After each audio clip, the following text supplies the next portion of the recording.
విశాఖలో నిబంధనలకు వ్యతిరేకంగా నిర్మించిన వైసీపీ కార్యాలయంపై చర్యలు తీసుకోవాలని జనసేన నేత మూర్తి యాదవ్ డిమాండ్ చేశారు. మూర్తి ఫిర్యాదు మేరకు వైసీపీ కార్యాలయానికి జీవీఎంసీ అధికారులు నోటీసులు జారీ చేశారు. దీంతో పాటు నగరం నడిబొడ్డునున్న సిబిసిఎన్సి భూముల్లో మాజీ ఎంపీ ఎంవివి నిర్మిస్తోన్న పీక్ వెంచర్ నిర్మాణాలను కూడా ఆపేయాలని ఫిర్యాదు చేయడంతో అధికారులు వర్క్ స్టాప్ ఆర్డర్ ఇచ్చారు. ఈ అంశాలపై జనసేన నేత మూర్తి యాదవ్తో మా విశాఖ ప్రతినిధి Anuradha face to face. Sir, మీరు ఇక్కడ వైసీపీ కార్యాలయాల మీద అంటే ఇక్కడ అనకాపల్లి కానీ ఇక్కడ విశాఖపట్నంలో ఎండాడలో నిర్మితమైన వైసీపీ కార్యాలయాల మీద ఇప్పటికే అవి నిబంధనలకి విరుద్ధంగా జరిగాయని ఒక ఫిర్యాదు ఇవ్వడం జరిగింది. సార్, ఏంటి సార్ అసలు దీన్ని వెనుకున్నా? వైసీపీ అధికారంలోకి వచ్చిన వెంటనే జగన్మోహన్ రెడ్డి తన సొంత పార్టీ కోసం వందల కోట్ల రూపాయలు విలువ చేసేటువంటి ప్రభుత్వ స్థలాలని తన కార్యాలయాల కోసం ఏదైతే కేటాయింపు చేసుకొని ఒక నామమాత్రం కోసం ఎకరాకి ఏడాదికి 1000 రూపాయలు అద్దె కడతామని చెప్పి 33 ఏళ్ల పాటు లీజుకి అని చెప్పి తీసుకున్నటువంటి ఆ స్థలాలు ఏవైతే ఎండాడ్లో సర్వే నంబర్ 175/4 అలాగే అనకాపల్లి రాజుపాలెంలో సర్వే నంబర్ 75/3 ఉన్నటువంటి ఎక్స్టెంట్లు ఏవైతే ఉన్నాయో అనకాపల్లిలో ఎకరం 75 సెంట్లు ఎండాడ్లో 2 ఎకరాలు ఈ 2 స్థలాల్లో జీవీఎంసీ పరిధిలోకి వచ్చేటువంటి మహావిశాఖ నగరపాలక సంస్థ పరిధిలోకి వచ్చేటువంటి ఈ యొక్క వైసీపీ కార్యాలయ స్థలాలు ఏవైతే ఉన్నాయో వీటికి వేకెంట్ ల్యాండ్ ట్యాక్స్ కట్టారా, వీటికి నిర్మాణ బిల్డింగ్ అనుమతులు పొందారా, ఆ బిల్డింగ్ రుసుము కట్టారా, డెవలప్మెంట్ ఛార్జెస్ బెటర్మెంట్ ఛార్జెస్ కట్టారా అన్నది చూసుకోకుండా జీవీఎంసీ అధికారులు ముద్దు నిద్రలో ఏడాదిన్నర నుంచి అసలు నిమ్మక నీరెత్తినట్టు పెద్ద పెద్ద ప్యాలెస్ లాంటి వైసీపీ కార్యాలయాలు నిర్మిస్తూ ఉంటే వీళ్ళు ఎందుకు చర్యలు తీసుకోలేదు? ఇప్పటి వరకు అనుమతులు లేవు ఆ బిల్డింగ్కి.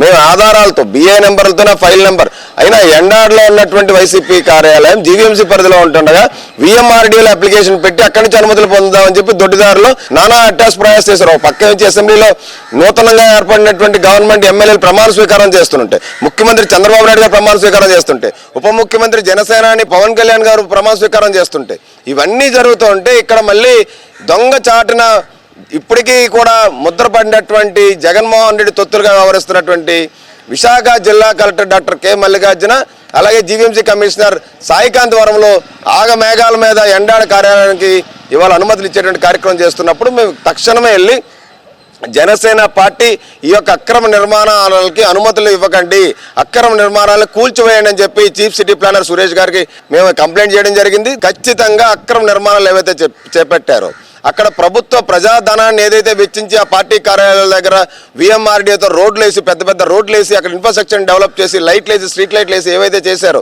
వీటిలన్నింటినీ వైసీపీ కార్యాలయం కోసం చేసినటువంటి అలాగే ఆ భవనాలకి ఎలక్ట్రికల్ డిపార్ట్మెంట్ వాళ్ళు ఏ విధంగా పవర్ కనెక్షన్స్ మంజూరు చేశారు జీవీఎంసీ అధికారుల మీద కానీ ఎలక్ట్రికల్ డిపార్ట్మెంట్ కానీ విఎంఆర్డీ అధికారులు ప్రజాధనాన్ని అక్కడ వెచ్చించినటువంటి వైనాన్ని కానీ వీళ్ళందరి మీద చట్టపరంగా చర్యలు తీసుకొని ఆ వైసీపీ కార్యాలయ అక్రమ నిర్మాణాలను కూల్చివేయాలని చెప్పి జనసేన పార్టీ డిమాండ్ చేస్తూ ఉంది. భూ బకాసురుడు భూ కబ్జాదారుడు శ్మశానాలు ఎక్కడుంటే అక్కడ కబ్జా చేయటమే పరిపాటిగా మారిపోయినటువంటి మాజీ విశాఖ ఎంపీ వైసీపీ పార్టీ చెందినటువంటి ఎంవివి సత్యనారాయణ క్రైస్తవుల ఆస్తులను కొట్టేసి క్రైస్తవుల ఆస్తుల్ని బలవంతంగా రాయించేసుకొని అక్కడ సిబిసిఎన్సి అనేటువంటి వెంచర్ సిబిసిఎన్సి అనేటువంటి ఆస్తులు ఏవైతే ఉన్నాయో సిరిపురం టైకోన్ కూడల వద్ద ఎంవివి పీక్ అనే పేరుతో అక్రమ నిర్మాణం ఏదైతే చేపట్టారో అక్కడ బ్లాస్టింగ్ పర్మిషన్స్ కూడా తీసుకొస్తే చుట్టుపక్కల ఉన్న ప్రజలు కూడా భయభ్రాంతులు గురవుతూ ఉన్నారు.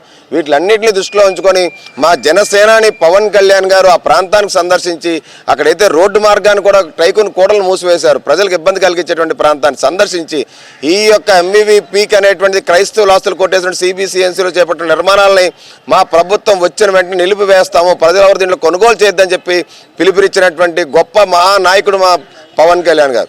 అక్రమంగా నిర్మించిన వైసీపీ కార్యాలయాలు పూర్తి స్థాయిలో తొలగించాల్సిందే, కోల్చివేయాల్సిందే. దాంట్లో ఎటువంటి పరిస్థితుల్లో కూడా మళ్ళీ వెనుకడుగేసేది లేదు. ప్రజాధనంతో అలాగే ప్రజల ఆస్తి ప్రభుత్వ ఆస్తుల్లోనే వీళ్ళు చేపడుతున్నటువంటి పనులు ఏవైతే ఉన్నాయో అవన్నీ కూడా కూల్చివేసి ప్రభుత్వం స్వాధీనపరుచుకొని ప్రజా అవసరాల కోసం ప్రభుత్వ అవసరాల కోసం వినియోగించేలాగా మేము పోరాడతాం. నిబంధనలకి విరుద్ధంగా నిర్మించబడిన వైసీపీ కార్యాలయాలు కానీ లేకపోతే ఇతర ప్లేసెస్లో వైసీపీ నేతలు కడుతున్న నిర్మాణాలు కానీ వీటిలన్నిటికీ కూడా ప్రభుత్వం నుంచి ఖచ్చితంగా సమాధానం ఉంటుంది. వాళ్ళు ప్రభుత్వానికి సమాధానం చెప్పాల్సి ఉంటుంది. ముఖ్యంగా వైసీపీ కార్యాలయాలకి ఇప్పటికే జీవీఎంసీ అధికారులు నోటీసులు ఇచ్చారు. అక్కడ ఏదైనా ఉల్లంఘనలు కనుక జరిగినట్లుగా కానీ రుజువైతే కనుక దాని మీద న్యాయ పోరాటాలకు కూడా మేము సిద్ధంగా ఉన్నాం. వాటిని పూర్తి స్థాయిలో తొలగించి ప్రజాధనాన్ని వృధా చేయకుండా ప్రజాధనాన్ని రక్షించే కార్యక్రమాన్ని మేము చేస్తాం. చేస్తామని చెప్పేసి అని అంటున్నారు. వీడియో జర్నలిస్ట్ నిఖిల్తో అనురాధ, HM టీవీ.